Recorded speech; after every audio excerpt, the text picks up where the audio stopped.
My name is Gwen Olson, and I am the author of Confessions of an RX Drug Pusher. I'm a 15-year veteran of the pharmaceutical industry, and I left in the year 2000. And what I would like to do today is I would like to dispel the myth that the pharmaceutical industry is in the business of health and healing. Because in fact, what the pharmaceutical industry is in the business of doing is disease maintenance and symptoms management. They are not in the business to cure cancer, to cure Alzheimer's, to cure heart disease, because if they were, they would be in the business of putting themselves out of business, and that in fact doesn't make sense. I don't want people thinking that I am a conspiracy theorist, because in fact there is no theory behind what I'm telling you. It's all provable. And what I'm saying is provable is that the pharmaceutical industry doesn't want to cure people. You need to understand, specifically when we're talking about psychiatric drugs in particular, that these are drugs that encourage people to remain customers of the pharmaceutical industry. In fact, you will be told if you're given a drug such as an anxiolytic or an antidepressant or an antipsychotic drug that you may be on the drug for the rest of your life. And very frequently people find that they are on the drugs for a very long period of time, if not permanently, because they're almost impossible to get off of. Some of them can have very serious withdrawal symptoms, and most of them can have extremely serious withdrawal symptoms if they're stopped cold turkey, but some people even experience withdrawal symptoms when they try to titrate or they try to eliminate the drug little by little, day after day. So it's really important to understand the motivation behind all of the current maintenance drugs that are on the market, even, for example, drugs such as cholesterol-lowering drugs. And what we are in fact finding now is that cholesterol drugs are lowering cholesterol excessively and causing other disease states as a consequence. So you need to be careful about trying to take drugs in order to remain healthy, because you're never going to have anyone come to you and tell you that the drugs are always tried against a placebo in clinical trials. What a placebo is a sugar pill.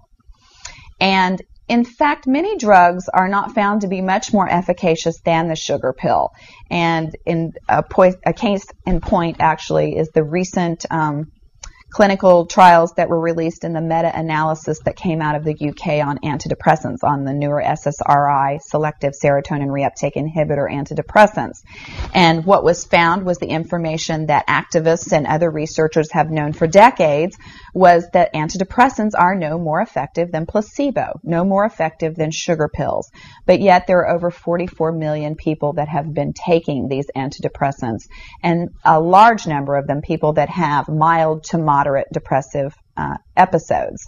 In fact, they prove that the antidepressants were not effective in anyone, with the exception of some of the most severely depressed patients. And I can tell you from personal experience that there are a number of things that depressed patients can do to improve their mental status aside from drugs that are quite effective, and in fact more effective than placebo. Another recent study that was released showed that exercise was in fact more effective than either placebo or the antidepressant drug that they were compared to.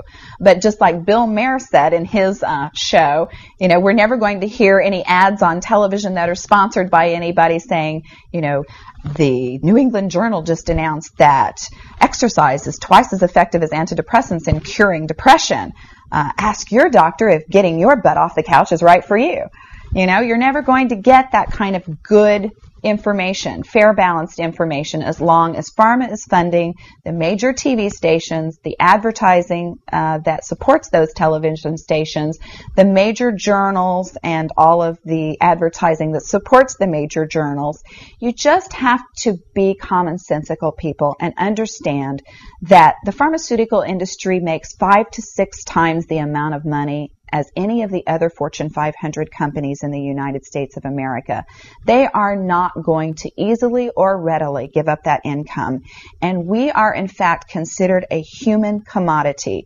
Our loved ones, our children, our elderly are considered cash cows that are preyed upon by pharmaceutical reps such as myself, who are encouraged to go in and build market shares without thinking about the consequences to patients, without knowing the misinformation that they are distributing, without being aware that the clinical data has been contrived, or that the patient populations have been cherry-picked, or that the side effects have been minimized and reported in such a manner that it doesn't present the information correctly.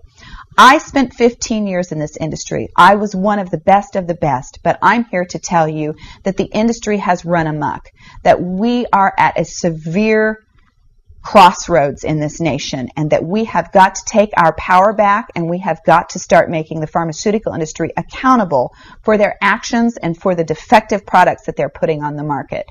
It won't be long before every American is affected by this disaster, and we need to be aware of what the differences are between diseases, between disorders, and between syndromes. Because if it doesn't have to be scientifically proven, if there are no tests, if there are no blood tests, CAT scans, urine tests, MRIs, if there is nothing to document that you have a disease, then you in fact do not have a disease, you have a disorder, and it has been given and has been diagnosed pretentiously, and you need to get yourself educated and understand that there are options, and those options are much more effective than drugs.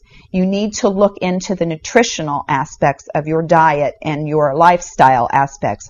Are you exercising? Are you taking care of yourself in the ways that you need to be proactive about your health? Because once you start down the road of taking one prescription drug on top of the other, you will be a lifelong customer for the pharmaceutical industry, and your choices will be truncated. So I would like to ask you to please self-educate, be proactive, and share the information with others. The next victim could be someone that you love. Thank you.